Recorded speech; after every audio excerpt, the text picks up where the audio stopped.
العودة كلمة صغيرة لكن في عالم المصارعة معناها كبير قوي. لحظة واحدة ممكن تغير كل حاجة. صوت الموسيقى، إضاءة بتتغير، والجمهور كله واقف مش مصدق نفسه. النهاردة هنعيش مع بعض لحظات من أكتر العودات اللي صدمت الجمهور في تاريخ الدبليو دبليو. استعدوا لأن اللي جاي نار. رقم 10 رومان رينز في سمر سلام 2024. بعد غياب رومان رينز بعد ما خسر اللقب من كودي رودز في ريسل مانيا 40، رومان رينز غاب وسولو سكوا استولى على الزعامة وعمل نفسه قائد للبراد لاين جديد وكون براد لاين جديد وكده يعني. وفي سمر سلام كان مقترح ان هو هيرجع، لكن ما كانش ده مؤكد بنسبة 100%. وجينا لعرض سمر سلام، وفي مباراة كودي رودز وسولو سكوا على لقب الدبليو دبليو اي، رجع رومان رينز في لحظة صدمة وجامدة جدا وخد بوب عالي جدا من الجماهير، واللحظة نفسها كانت أسطورية ويمكن كانت من احسن اللحظات في العرض اصلا وقت، فعشان كده تستاهل تكون رقم 10. رقم 9 شون مايكلز 2002. بعد الإصابة في الظهر سنة 1998، الكل قال إن شون مايكلز انتهى بسبب الإصابة، إن هي كانت قوية جدا وإنه كان مقترح، وأخبار كتير بتقول جدا إن شون مايكلز خلاص ما عادش هيلعب وإنه هيعتزل لحد هنا. لكن في 2002 رجع وخد واحدة من أعظم العداوات ضد تريبل اتش. الرجوع ده كان أسطوري بحد ذاته، كان صدمة للجماهير وكان حاجة عالمية بجد يعني، ويستاهل يكون معانا في فيديو. بروك ليزنر 2012. بعد غياب 8 سنين عن اخر ظهور لبروك ليزنر في الدبليو دبليو اي، وانه كان موجود في اليو اف سي والكلام ده، والجمهور كان عاوز بروك ليزنر، وفعلا الدبليو دبليو اي رجعت انها تتواصل معاه، ورجع بروك ليزنر في عرض الرو بعد ريسل مانيا 28 وسينا واقف في الحلبة ومتفاجئ. دخل لسينا وسينا كان مأمن له، لكنه عمل عداوة مع جون سينا وعمل له اف 5.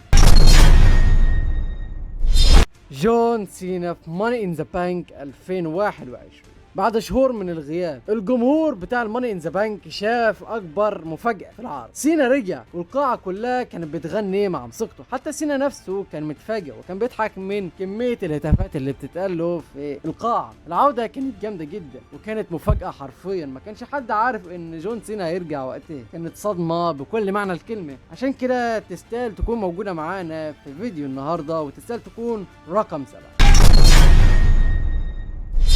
رقم 6 شين ماكمان في عرض الرو 2016. بعد سنتين من الغياب، فجأة موسيقى هيرت كامس ذا موني اشتغلت وشين ماكمان رجع. الجمهور كان بيصرخ بشكل هستيري، حتى فينس ماكمان نفسه كان عليه وش الصدمة. فكانت العودة كانت جامدة جدا وكانت صدمة بكل معنى الكلمة. عشان كده تستاهل تكون معانا في فيديو النهارده.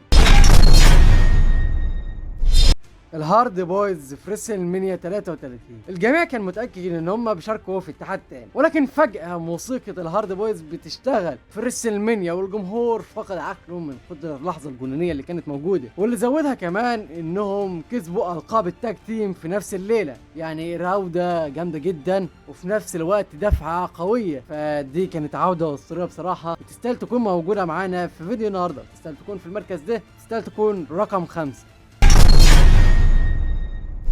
بروك ليزنر في سمر سلام 2025. طبعا العوده دي لسه حصل بعد غياب طويل واشاعات انه اعتزل والكلام ده كله. رجع بروك ليزنر في الحدث الرئيسي لسمر سلام 2025 ورجع على جون سينا. الجمهور كله اتصدم، حتى المعلقين ما كانوش عارفين. كانت صدمه بكل معنى الكلمه ان الوحش هيرجع مره تانية بعد الاشاعات والقضايا اللي هو فيها والكلام ده كله. الوحش رجع في لحظه صدمت الكل حرفيا، والواحد ما كانش مصدق نفسه. وتستاهل تكون العوده دي موجوده معانا في فيديو النهارده. طبعا من احسن العودات اللي شفتها في تاريخ الدبليو دبليو اي، عوده كسرت كل الارقام بكل معنى الكلمه، فحرام ما تكونش موجوده معانا في فيديو النهارده. رقم 3 جون سينا في الرويال رامبل 2008. جون سينا كان مصاب في الرقبه، والجميع قال ان هو هيغيب سنه على الاقل، او ممكن ما يرجعش تاني اصلا للدبليو دبليو اي بعد الاصابه دي، لانها كانت اصابه خطيره. لكن بعد 3 شهور بس في الرويال رامبل 2008 ورقم 30 موسيقى سينا ضربت والجمهور انفجر، وتريبل اتش كان واحد من اللي مش مصدقين اللي حصل ده. ازاي دلوقتي هو رجع؟ هو كان اصلا يعني قدامه 6 شهور او سنه عشان يرجع، رجع في 3 اشهر ازاي؟ فدي كانت صدمه كبيره جدا للعالم كله، وكانت واحده من احسن عودات في تاريخ الرويال رامبل واحسن عودات في التاريخ اساسا، وتستاهل تكون معانا في رقم 3 سي ام بانك في سرفايفر سيريس 2023 من الاي دبليو للدبليو دبليو. بانك بعد غياب سنتين عن المصارعه وقتها رجع للاي دبليو، ودي كانت صدمه، لكن الصدمه الاكبر لما فجاه الكل فاجئ ان هو رجع للدبليو دبليو اي في سرفايفر سيريس 2023، والجمهور في شيكاغو قلب الصاله حرفيا، لحظه كانها فيلم سينمائي. محدش كان مصدق اللي حصل ده سي ام بانك يرجع وسط المشاكل اللي كانوا وسط الجماهير والكلام ده كله. كان في اشاعات ان هو فعلا هيرجع، لكن محدش كان مصدقها بسبب اللي كان حاصل ما بين تريبل اتش وسي ام بانك، وكانت صدمه للكل بكل معنى الكلمه حرفيا. واحده من احسن العودات في تاريخ الاتحاد، عوده ما كانش يعرف عنها الكل ولا كان يعني عارفها غير قليل اصلا في الاتحاد، واتعملت بشكل جامد جدا وفي اخر اللحظات في العرض، والعرض كان بيقفل اصلا. عشان كده العوده دي تستاهل تكون موجوده معانا في فيديو النهارده، تستاهل تكون رقم 2 في الفيديو النهارده. Who's it gonna be? You think you know me?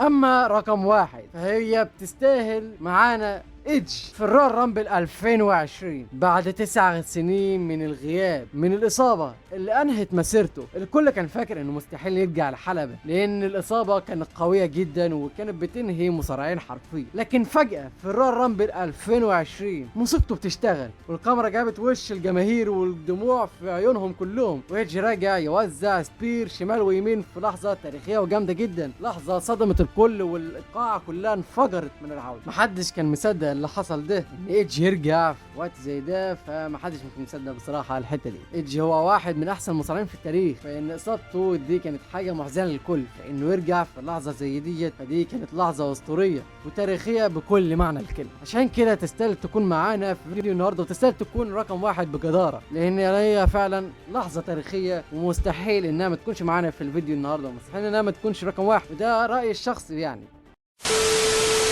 طيب معانا بقى عودات يعني كانت تستاهل تكون موجودة معانا، لكنها ما كانتش زي اللي فات، هي تحتهم على طول 3 عودات. رقم 11 راندي اورتن، بعد الإصابة اللي حصلت له من الأوتوس والكلام ده يعني كان في إشاعات إنه ممكن ما يرجعش، لكن الدبليو دبليو اي حرقت العودة ديت، وكودي رودز بالذات يعني هو اللي حرق العودة دي لما قال انه هيجيب الافعى في سرفايفر سيريس. فالعوده دي لولا الحرق ده كان من زمانها عوده اسطوريه جدا، من زمانها واحده من احسن العودات في التاريخ، لكنها فعلا يعني عوده كويسه.